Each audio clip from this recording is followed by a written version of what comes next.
Now that means if you're running a stack, you can't say nobody's allowed to play something that's on the general convention chart. But for instance, you might get a pair who want to practice their opening relay bids or their canapé. You have the right as a club to say this is not appropriate for this group. If you don't have someone in charge of knowing what's played in the club, you should. But often the director's the person who will get asked, and people don't know when to alert, they don't know how to do things, and it's always a fine line to draw on how to handle that. In the first place, many times the alert may not have been made, but everybody knows what it is. The bidding goes 1 no trump pass, 2 diamonds, and she forgets to say transfer, but bids 2 hearts. And this guy tries to say, I didn't know what 2 diamonds was. Well, I'm not impressed with that, are you? We used to have this Gorgon in Daytona. The bidding would go 1 no trump pass, 2 clubs, and she would say, what's that 2 club bid, with her 3,500 master points? And guess what her partner would lead? Trying to explain to a player why, when you have never bid in this auction and you are now in the pass-out seat, this is not the appropriate time to start asking questions before your partner makes the opening lead. He says, but the law says it's my turn, I can ask. Well, the law does say that, but the law also says that asking can constitute unauthorized information for your partner. Law 16 is one that every director should know and study carefully. It's important, because what constitutes unauthorized information and how it is, what it is important. And being able to educate the players about that really matters. So that someone does this and then passes, that's called a good pass. If somebody fumbles and half gets the pass out and opens the bidding, that's a light opener. We all know this, don't we? We don't have any trouble figuring this out. That is authorized information for the opponents and unauthorized information for that person's partner. So the bidding goes 1 heart, 1 spade, 2 spades, pass, pass, 2 spades, 3 hearts, pass, and now with his 12 points he doesn't bid 4. Well, he's not bidding 4. The opponents can reasonably argue because he knows his partner was thinking of not opening at all. So what do we do with this? Especially in a club situation, it can be difficult. It's bad enough at tournaments, but in clubs it isn't a lot better. So how do we handle this? Well, the technique that is used in tournaments is the same one you can use in a club. You start by saying, score it up the way it is. I'll let you know if there's going to be a change. You have a word with the person who did this about the terrible position into which he has put his partner. Because player education is part of it. People don't realize what they're doing and that it is deleterious to the partnership. Many of them are not cheating. However it may seem to the opponents, they're not. And by the way, the opponents don't call if this makes 4. They only call when it only makes 3. And they have every right to call, in my opinion, to at least have you consider the question. So what am I going to do with this? Well, I have the luxury of hand records in the club where I play, as most of you do around here. I'm going to take the hand to players of similar skill to the guy who passed, give them the auction without any of this extraneous information, and ask them what they do. Most of them would bid 4. These guys are going to be in 4 hearts down 1. I don't care. Well, we didn't bid for it. Okay, but your partner's behavior got you into this fix. Now, how many people am I going to check with? At least 2 or 3. Now, at a tournament, it's gotten more complicated than that, thanks to 12C1. 12C1 is where we have the authority to adjust a score after it has been played. What we have to do there is go poll players of similar skill level, a lot of them. Keep track of who they are. So if there's an appeal, we can give the names of the people we have consulted, and then weight the answers. Let's say that it's 50-50. 50% would pass, 50% would go on to 4. Then we have to find out how the two different results score and assign them 50% of each and give them an adjusted score based on that. And I'm telling you, the directors hate it with a purple passion. It is laborious, but it is so important to have this. We not only have to be fair, we have to be perceived to be fair. And that's part of the problem.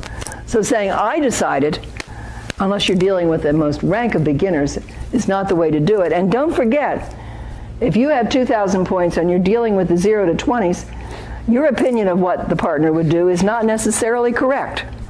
You need to consult some 0 to 20s and see what they would do. Because it isn't what you would do that matters.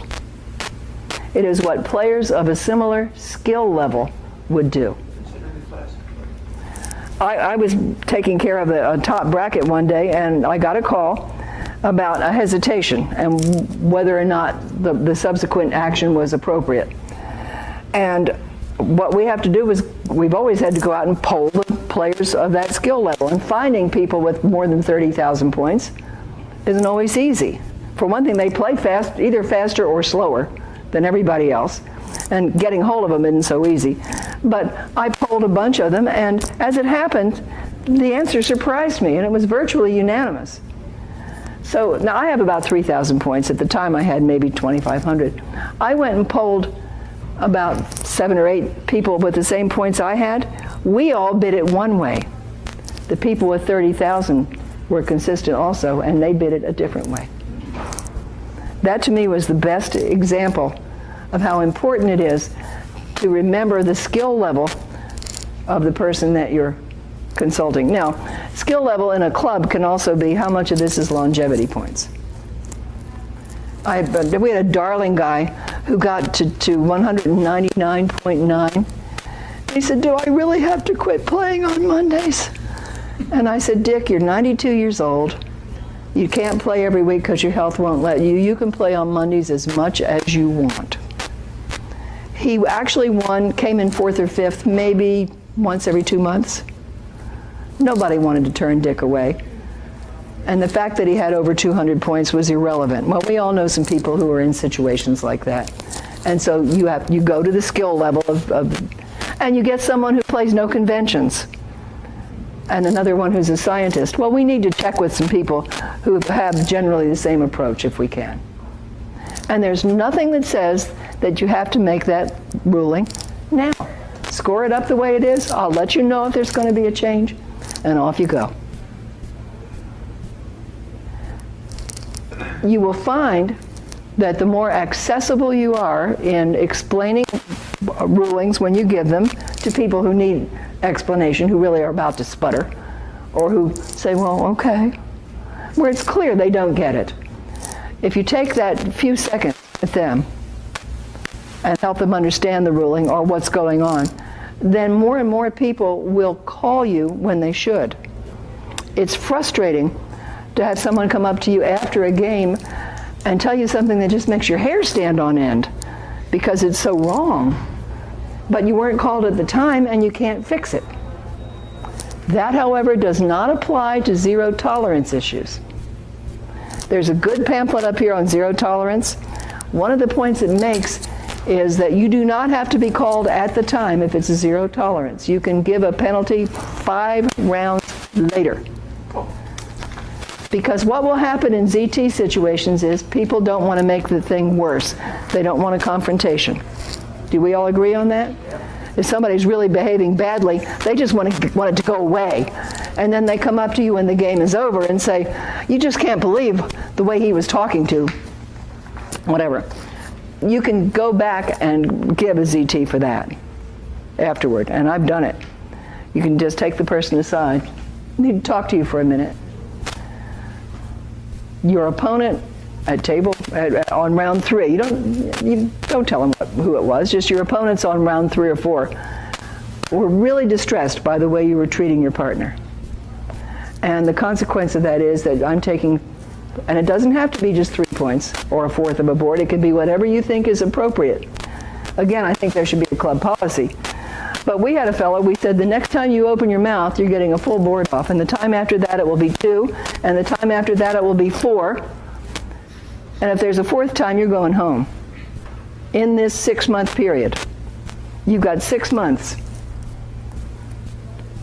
before we kick you out.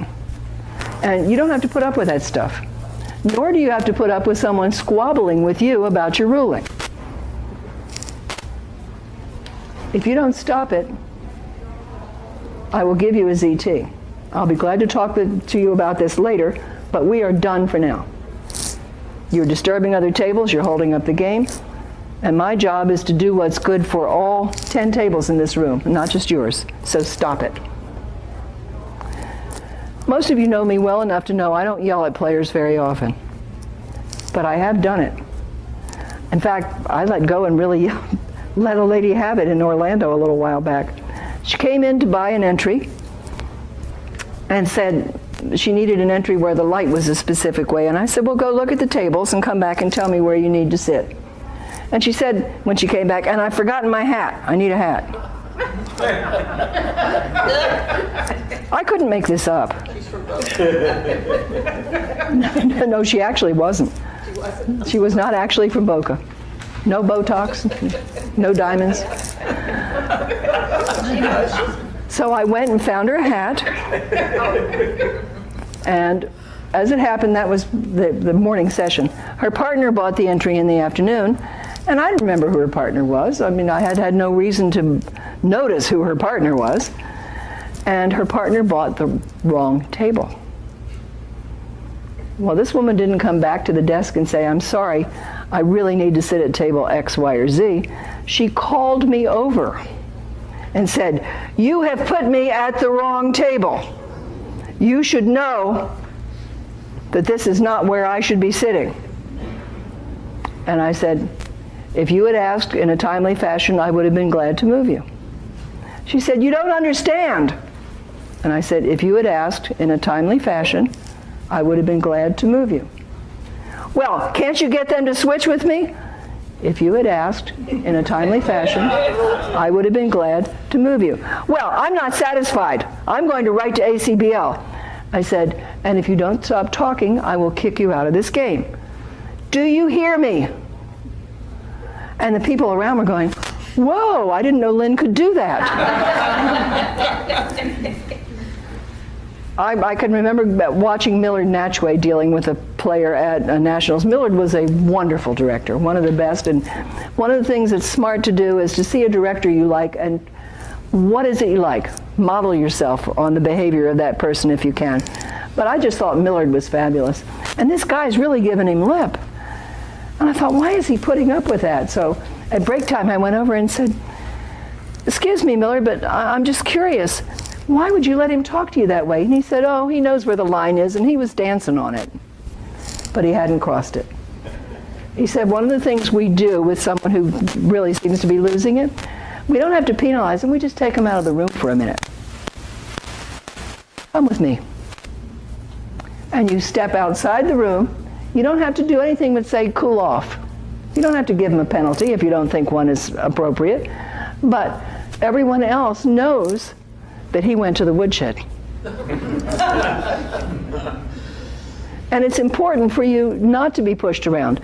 A big problem many directors have, in mixed groups particularly, is people who firmly believe directors favor the good players. They're absolutely sure of it. Now, the good players know better. My late husband loved bridge and was a pretty good player. And he said, I hate it when you come to my table.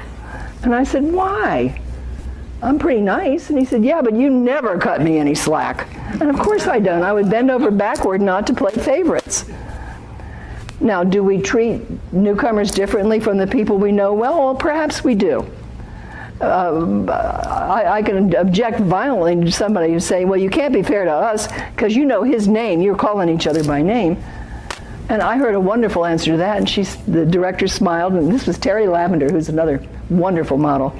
Terry said, I know your name now. Oh.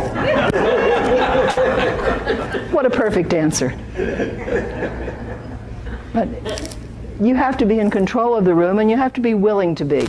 If you're not willing to step up when it is necessary, then you're not doing the job. Most of the time, running a bridge game is like riding in a wheelbarrow down I-4.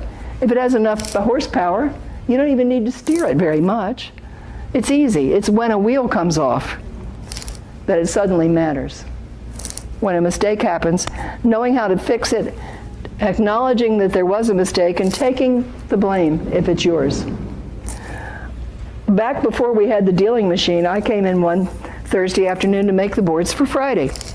We were having silver points in the club, and I figured we'd have around 7 tables, and that happens to be one that's not fun to duplicate with throwaways. 8 is fine, 7 stinks. They can only play 24 boards, and you have to move them up one, make the boards, and then move them back down one.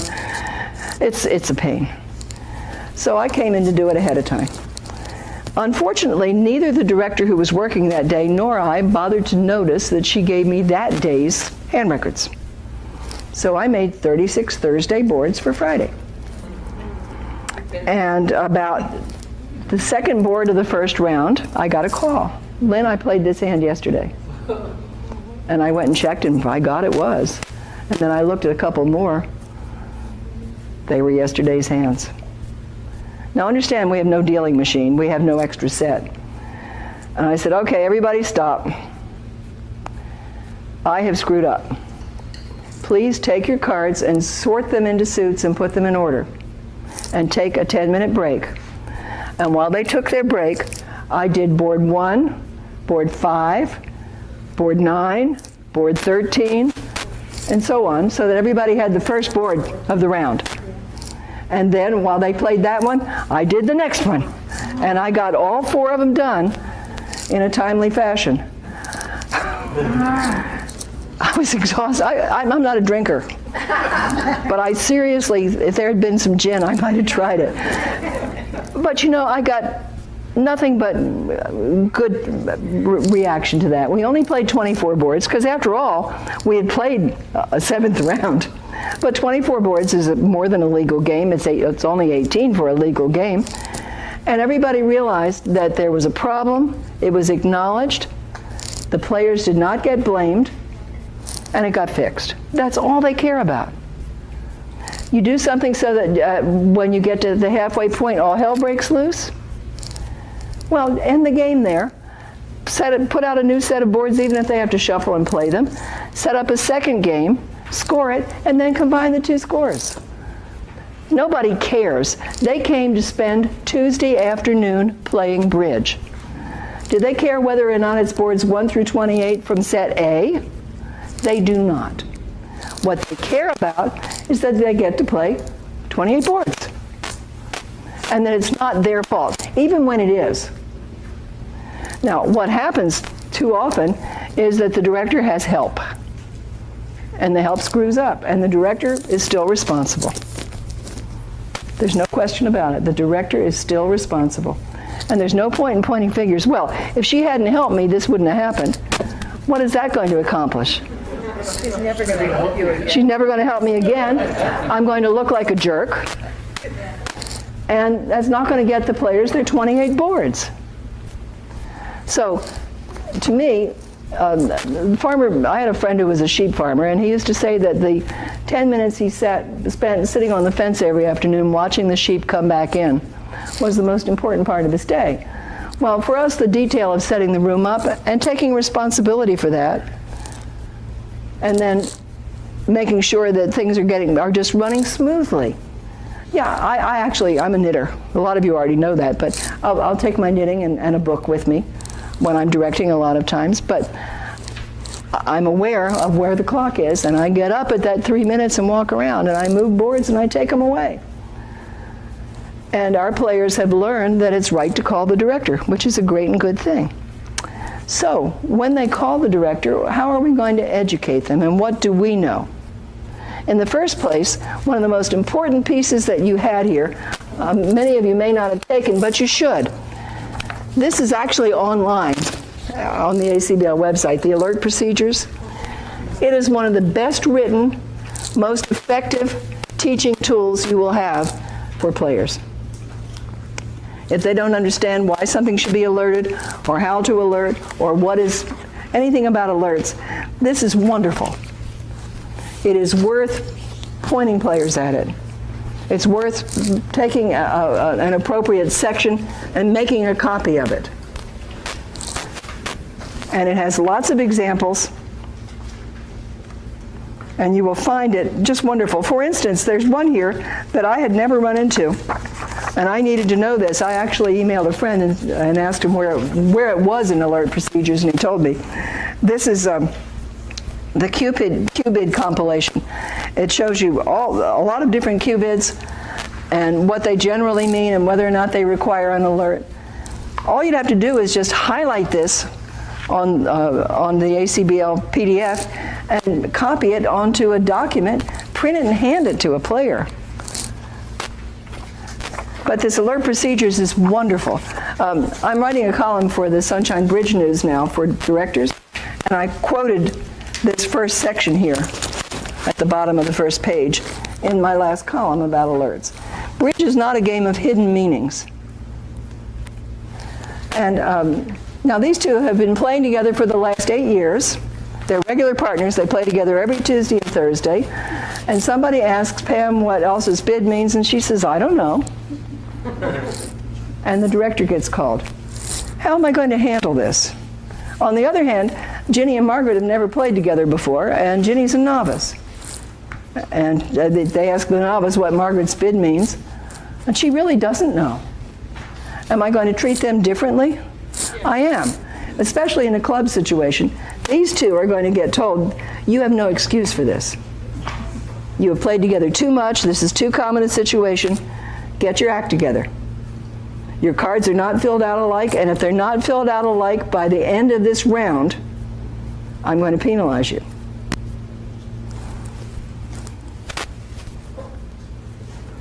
Ginny and Margaret are a new partnership, and Ginny is the mentee. Ginny, step away from the table so Margaret can tell them what her bid meant. You can do things. And you should not let your experienced players get away with crap. I'm not one to use a whole lot of bad language, but that stinks. And it happens too darn much.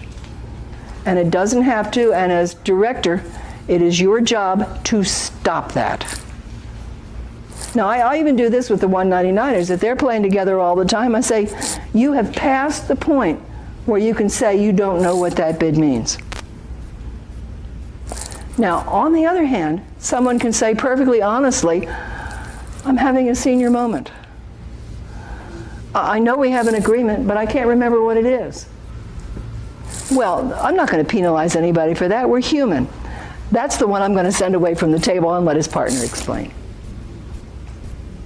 I remember years ago playing in the British Nationals against a very ill-assorted pair. The one partner was from Sweden and was wearing a 4-button suit with all the suit buttons buttoned. And he was playing with a Jamaican kid with dreadlocks and a t-shirt. They looked very funny together. And Gail and I were not in on this bidding, and it was alert, alert, alert, alert, alert. And finally, at some point, Gail says to the kid with the dreadlocks, oh, please explain. And he said, I don't know, but I'm sure it isn't natural. Well, fair enough. There are times when you do forget, or you know it's got to be something, but you don't know what. When that happens, the director can intervene to help the opponents, and should. You can do it. The person's being honest. He's not trying to be deceptive, or people get sly. Have you noticed? They want to get cute. Well, getting cute should not work with you. And it's your job to protect the interests of the non-offending side. If someone really doesn't know, then it's perfectly right to help, to educate. But you also have to be aware that when people should know, they play together all the time, like spouses. They play together frequently. Now, I knew a couple of spouses, I do know a couple, where the wife plays very orthodox bridge. With the husband, it's every hand in adventure. And real, she doesn't know any more than the rest of us. But that's tough. And until you're blind, you know, this isn't fair. He will say, and it's true, I am losing my mind. I'm in the early stages of dementia. The doctor wants me to play as long as I can, and honestly, I can't get it right. So something comes to mind and I do it. I don't always know what it is or why. Well, the question is, how long does he get to play in the club? And how much are people willing to tolerate it? And the answer is a good long time in a club game. Now, are we going to give the score to the couple and an average plus to their opponents when it seems like it's a pretty unfair situation? Sure we are. There are things you can do to mitigate a situation like that still allow people to play. Slow play, on the other hand, can become a real problem. When he was well and in good health, my husband was the slowest player in the club. Then he got Parkinson's. The moment came when, and I'm probably the fastest player in the county, the moment came when I was the only person who could play with him and hope that we might be on time. And I had more late boards the last year of his life than I've ever had before or since. And the moment came when we had to say, David, we're going to have to start pulling boards. We're willing to let you play, but you are going to start getting a bunch of average minuses, because the only way we can be fair to the field is to have you play one less board than the rest of the room. And we did that for a while. And then one day, driving home in the car, he said, have they changed the rules?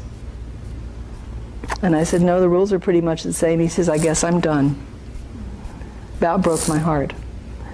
But he got about 18 months of pretty good bridge because the directors stepped up and did a good job of making it possible for him to play without making things too tough on the rest of the room. I think that's part of our job. I'm confused why you got the average minuses. Why not just no plays and let them average? They didn't get to play the board through no fault of their own. That's not just a no play. ACBL is very clear about that if you read their policy on no plays. No play is for when they can't play a board through no fault of anyone at the table, basically. There was a long director call. There was a coffee spill. They came late to the game. Somebody had an extra long potty break. Those are the reasons for a no play. Most of the time you should be assigning blame and giving average minus, average plus. Now, I like what Harry Falk is doing, started doing a couple of years ago about team games. He announces to the room, you have this much time to play all your boards and compare. And if it's coming in late, both sides will be penalized. Because I have the right to call the director and say, I've got a problem. You got it upside down, Gary, but Gary's been having to stop and think a lot on every hand. And at that point, the director can say, well, you've used up your extra thinking time, you've got to catch up. And if you don't, the penalty will be on you. But again, we're supposed to be in charge of this. And the idea of average plus, average minus is to recognize it's not just no play, because no play rewards good players who don't play all their boards. You do realize that, don't you? I thought we were a community guy. In other words, why would he not get a no play? Oh, well, he got whatever the score was that he earned. But the opponents got an average plus. And if we didn't get to play it at all, he didn't just get a no play. It was his fault. In fact, now compassion has its limits. Now you could give a no play to one side and average plus to the other. Again, the flexibility of ACBL score will allow you. But unfortunately, sometimes as directors, part of our job is to nudge somebody out of playing. I've had 4 churches, I've already had trouble with that. You do understand that, though. The moment David needed to realize he had to stop. And that it couldn't just be me being the goat. So the directors helped, because the moment came when he knew. And no play benefits better players? If you have a 70% game and you don't play a board, you get 70% on that board too. Good players have been known to start dragging their feet because they think they have a good game and they know no plays will protect them. I am not kidding. Look, it might never have occurred to some of you, but I'm telling you, it has happened. It's occurred to me, yeah. Well, you can give all kinds of special scores. Now, one of my favorites is when somebody sits down and plays the wrong board.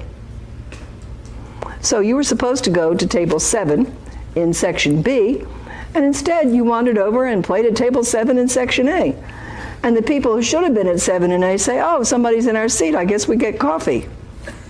I'm not kidding. It happens. And you have multiple section games here, so you get to have cute things like that happen, don't you? Well, what are we going to do with this? In the first place, if it was a legal play for both sides, they both are going to get the score they earn. Now, if this deprives the opponents they should have had from getting to play the board, they will get average pluses.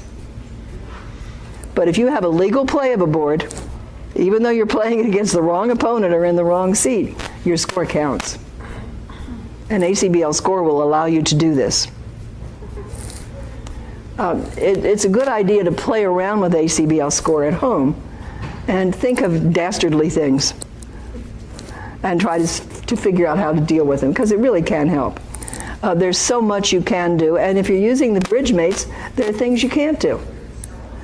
A lot of times I thought that back in the days when we had travelers and recap sheets was more fun than using the machines. I like scoring. I've always enjoyed it. But also, for instance, let's say you were supposed to have 9 rounds, but they're playing so slow today, you decide to curtail it to 8. Unfortunately, somebody has actually put in their first score for round 9 before you try to curtail it. The bridge mates get dyspepsia when you do this. They don't like that at all. And you end up having to have zillions of no plays or rescore the game. I mean, bad things happen. So far, I've avoided that one, but I've heard about it. Ours went out completely. Yeah, they just Locked out completely. And many times, if you, let's say they're in round 7, so you're doing it in time, but some people have put in the first 2 scores for round 7 before you curtail it to 8 rounds, they'll have to re-enter those scores. Well, the one time it happened, and it was a stacks game, it just Quit entirely? quit entirely. Oh joy, oh rapture. And wouldn't do anything for the rest of the afternoon. Oh, that isn't any fun. But there are a lot of things you can do using ACBL score. Let's say you do end up having to use the BWS files, which we did at a tournament not long ago. We had to go to the BWS files and write down every score, contract who played it and what the result was, and make up travelers in order to score the game. And then here we are with all the names already in and the strats. You can go to the adjusted score facility and just put the scores in and score the game up as if you had all the travelers in. It'll say all the hands haven't been entered. Do you really want to do this? You say, oh yeah, and it will do it. But you have to, it takes a little finagling. The players surprise me sometimes with what they don't know. And you'll get to a table and they'll say something that just isn't true that shocks you, or they won't know something that shocks you. And the question is, how much time do you take at the time? Well, you don't necessarily have to take a lot of time now, but it never hurts if it's something that you can find like this, to go make a copy of it, hand it to the players. And another thing that you'll find useful, and you can send the players to as well, is this rulings FAQ. If you go on the ACBL website and go to tournaments or clubs, either one, you will see a tab for useful documents. And among them is this rulings FAQ. This is just a list of all the topics. But they're wonderfully written. They're written from the point of view of players. So if you have to explain something to a player, or you want to back up the ruling that you've made, copying out the rulings FAQ and giving it to them in print is a great way to do it. And some of them are pretty interesting. One no with a singleton. Of course, right now that one's going to have to be changed. Are you all aware of the change that's been made? Well, I already told Charlie this, but when I announced this in the club, I said, now understand, I think that this is like smoking. It may be legal, but I'm not going to advise you to do it. I don't think opening one no with a singleton is a real terrific idea. But the law now says that you may, under certain circumstances. There are specifics. It must be an ace, king, or queen. You may not have an outside doubleton. as well. Not and have the agreement that it's okay. If you want to psych, you're still allowed. And unless your club has a rule against psyching. Now, here's a question for many of you. Does your club have a policy about anything? Pretty much, Well, they should. I know. There are, I'm lucky where I live. There are 5 of us who direct regularly in the club, and a 6th, the Canadian, who comes back and forth. And we meet once a month. We are the tournament committee for our local club. We make up the calendar. I assign the directors, and many times they play, for instance, a gal named Cozy May usually directs on Tuesday, except when she's away for some reason, and I usually direct the limited games. But the Saturday game is the Canadian gals, so 6 months a year it's up for grabs, and whoever's around gets to direct that one. And if you're going to be out of town or you can't have a dentist appointment, you get somebody to trade. But nobody gets put on, in my club, gets put on the calendar as a regular who doesn't turn up for these meetings. Because when this came out, for instance, the first time, I brought it to the directors. And if they see something they think I should know about, they bring it along. And if we need to slander a player, and deal with a problem, we're there to do it with a liaison from our board of directors. We're a member-owned club.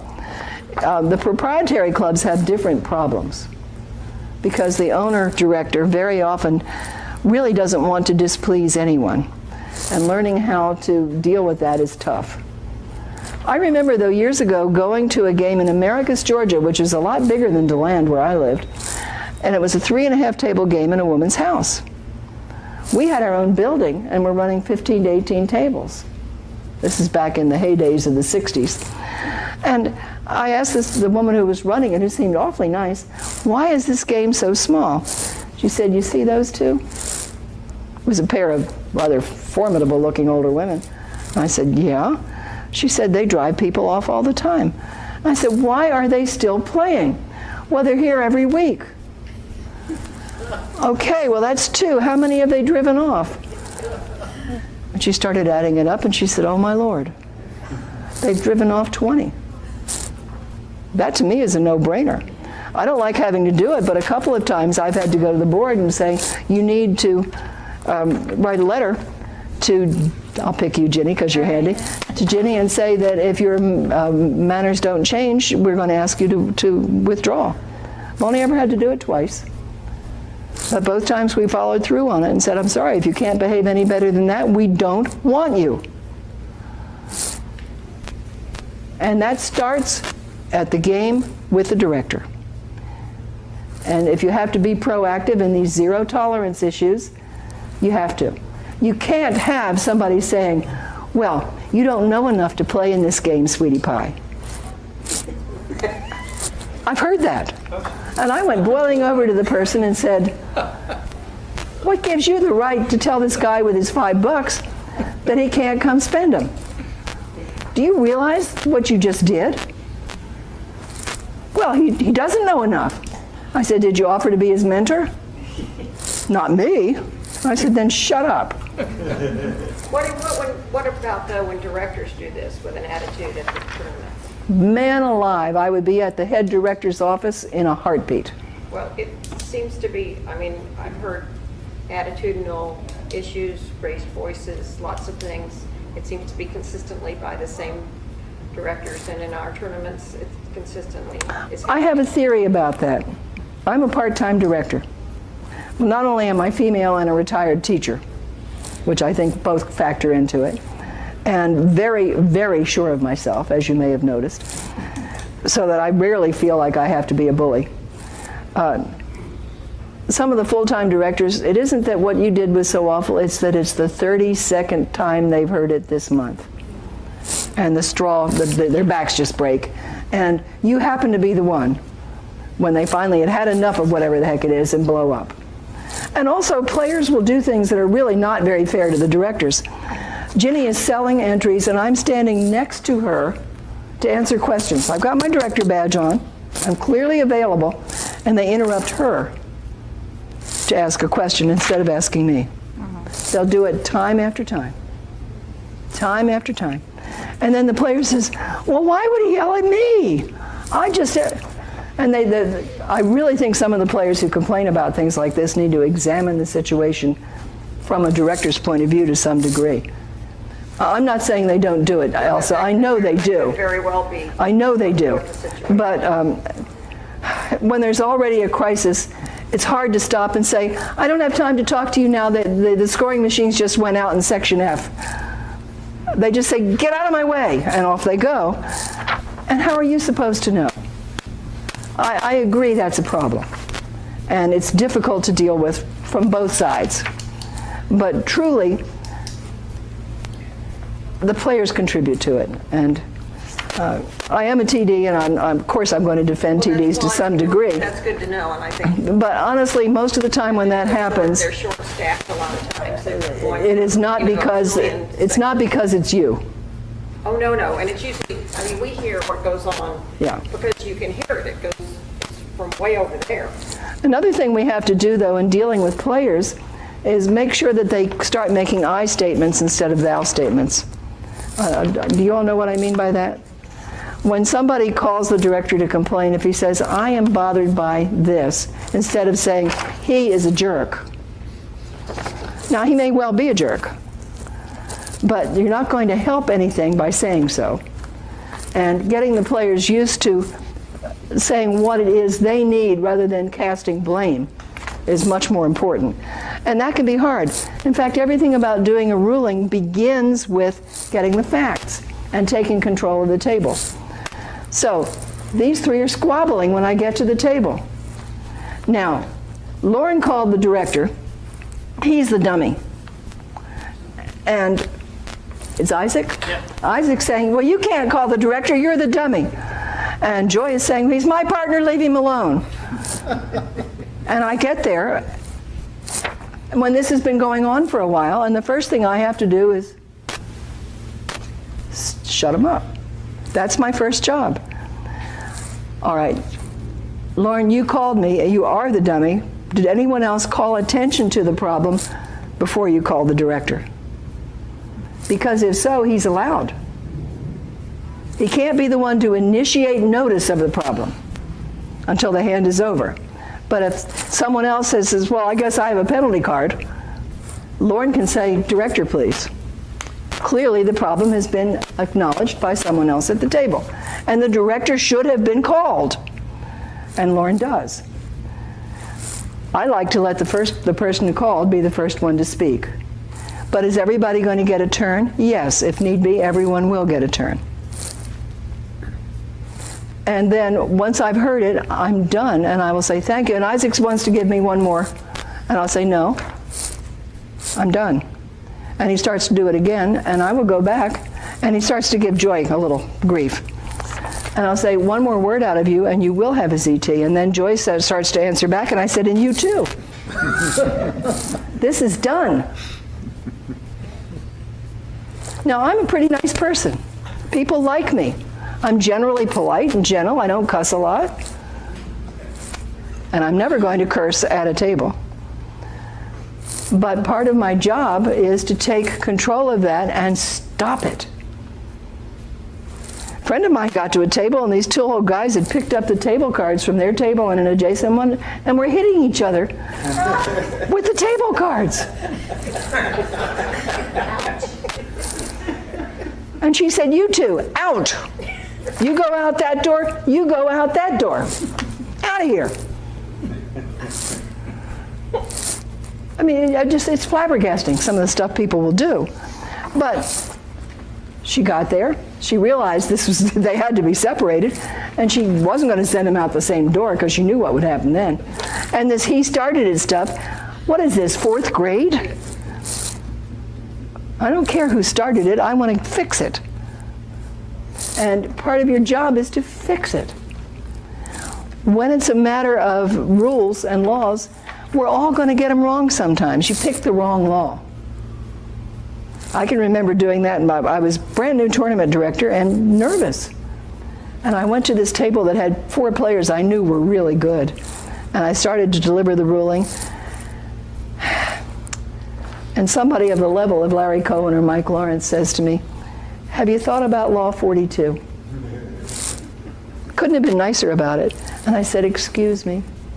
And went away for a minute and came back. Because he was right, of course.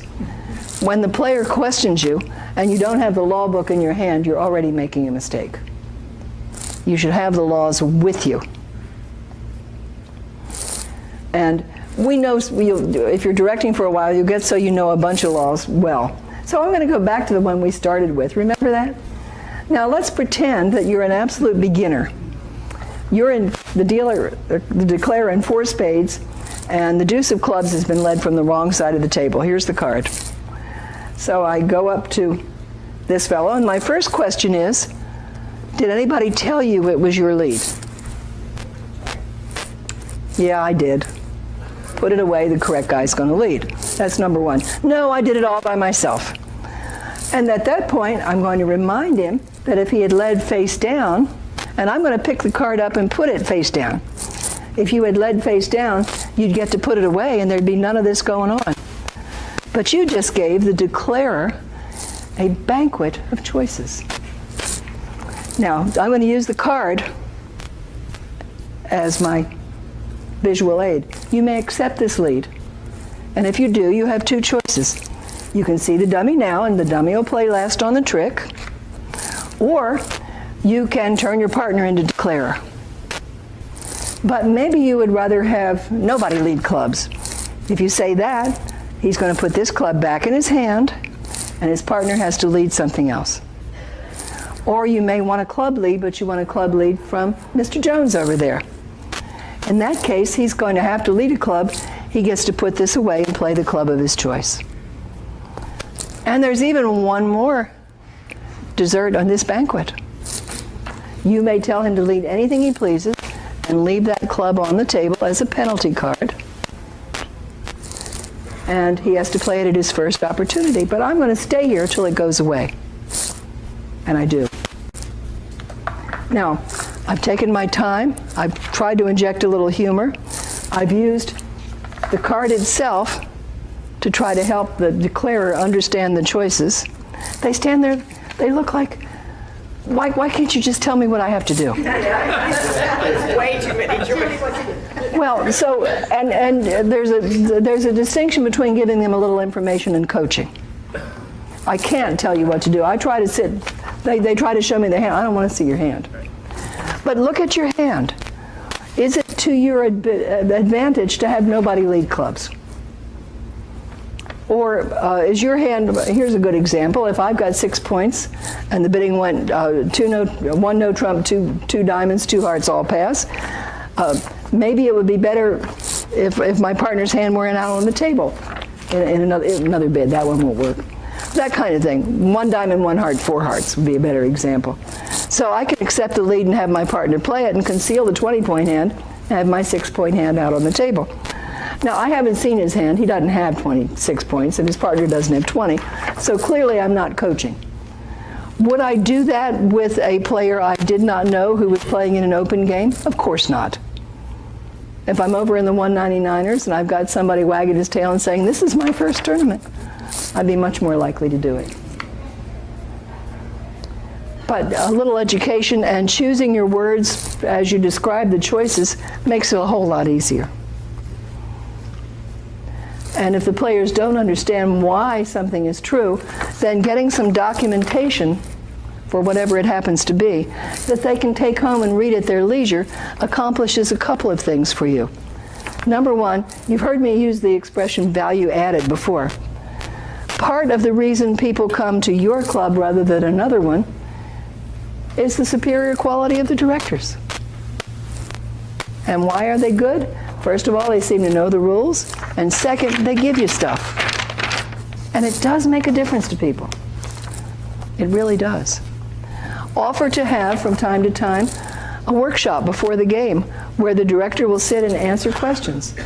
Put out a little things, what you don't know might hurt you. See an article in the Bridge News or in the Bulletin about the laws that you think would be useful for the players and get copies of it made and present them. That's the kind of thing you can do to take a leadership role as a director. And for many of us, we're not just employees of the club, we're members, aren't we? Most of us aren't proprietors. If you're a proprietor, this is even more important. But even if you're just a member of the club, to do something like this is to offer the kind of value added that makes one choice better than another. Our biggest game for years in DeLand was Tuesday. And then my incompetent little friend Barbara took over Fridays. She makes egg salad. And I got to tell you, I know there are people who come, if they can only come one day rather than the other, they come on Friday because I like Barbara's cooking. I don't have any doubt in my mind. And Barbara begins the game by saying, welcome. I'm so pleased we have 9 tables today. So it's going to be very easy. We're going to play all the boards. You get to play against everybody. The scoring machines are on. When you get the boards, they're ready to play. Have a good game. She's consistent in being friendly, welcoming, keeps her information to a minimum, and if she's going to make announcements, she makes them right before the last round. That's the right time to make most announcements. Now, do you want to tell them it's a quarterly club championship or a stat game with an extra charge? You have to do stuff like that up front sometimes. But if she wants to let them know that this Saturday anybody with an August birthday can play for free, you don't do that as they're coming in. You do that as they're going out, either right before the last round or just as the last round is finishing, at a moment when it's quiet and they're more likely to remember it. You put it on the board and then announce it. Most of the places where we play, there is a board or a place to put up a sign. Put it up, stand next to it, tell them about it. If you're trying to start a new game, and I know some of you have that in mind, then beginning as you intend to go on. And I think one of the most important things we have to do as directors is be consistent about the laws for all levels and all groups. A couple of years ago, I was asked to do the free lesson and the relaxed rules game for the regional in Daytona. And I said, what do you mean relaxed rules? And they said, well, you know, like you lead out a turn, you can just put it away. And my reaction to that, I was horrified. In the first place, these are adults. I think that's patronizing. How would you like it if you learned one thing in your 0 to 20 game and you ventured into the open game and they said, oh, where'd you learn that? I think that's terrible. I said, you can call it relaxed rules if you want, but you know what that means, don't you? It means I'll be very relaxed when I make the right ruling. We should not be doing that. No, that's no way to treat the novices. It's no way to treat even somebody like my darling husband as his life was ending. The rules are the rules. Now you can be sympathetic, you can be cordial, you can give education, but it is unfair and just plain wrong not to enforce the rules equally and without prejudice. Don't do it. Yeah. I have a question about novices. Yeah. In the bridge games. I was playing about a month and a half ago, I guess, and my partner is a novice, I'm a novice. These two were novices. At the end of the hand, of course, everybody in this particular place, percentages are turned on and travel are turned on. Okay? Yeah. Anyway, the conversation leads to, oh, everybody else did 3-no trump in the South and made it, and they both look at my partner, you know, why did you quit bidding, you know, and so forth. Do you have an opinion on this? Yeah, I do. I think that they absolutely ought to be off for everybody. I think it's absolutely wrong for a couple of reasons. All I did was beat up on her. Early in the game, it gives you a very false picture, number one. Number two, it takes a lot of time. Number three, the better players can take advantage of that information as the game progresses. They know whether to be conservative or to start to swing. Well, I was for him being turned on until that moment. Well, I'm glad you're not anymore. That bothered me. Now, we turned them off for a stack game once, and I lied. I said we're not allowed to have them on. And then they never got turned back on again. And then somebody said, well, aren't we ever going to have that again? And I said, well, nobody's asked for them. I lied again. And that was 2 years ago, and now nobody does ask for them.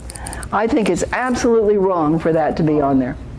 Unless you're playing barometer, Everybody knows. where everybody's played the same hands, and that's not going to happen much.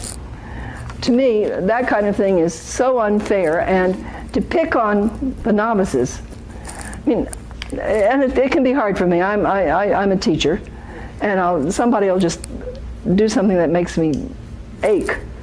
And to keep my mouth shut at the end of the hand, the most I try to do is to say, Gary, did you ever think about doing so-and-so? And I try not to do that unless I know very well that Gary won't mind. My favorite partner and I were playing against a woman with her mentor partner one day, and the bidding went a diamond, a heart, a no trump, 2 hearts. Now, what would you think the 2-heart bid showed? Crummy hand and at least 5 hearts. I just won out. And the mentor is giving the novice the devil because she didn't have 10 points, and she took another bid. And Carol and I looked at one another and said, look, we're going to go get coffee. Neither of us drinks coffee. But we did not want either one of them asking us what we thought.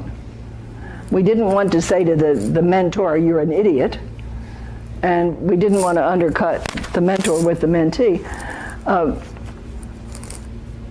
who did come up to me later, and I said, well, I don't know what your agreements are. That's shorthand for, I don't play that way. But that isn't what my partner and I would think. You got to be careful, though, and if you see people picking on others, you're allowed to be proactive. That is bullying. I don't care what they think it is, that is bullying. And bullying, people don't realize they're being bullied. You go, everybody but you. That's bullying. And if you see somebody acting like a bully, I'd get them by the back hairs out and come talk to me for a minute, is my usual one. The players in the local club know, come talk to me for a minute means, I'm really unhappy with you. Do you realize the impression you are making by doing that? Now, the one I get yelled at for is being too audible. And I'm always done early. I like to talk, God knows you can tell that. And I like talking about hands. Unfortunately, everybody in the room can hear me unless I'm careful. So I get yelled at on a fairly regular basis for being noisy. And I got told if I did it again, I was going to be penalized. And they were right. Short break. I got to go get more water.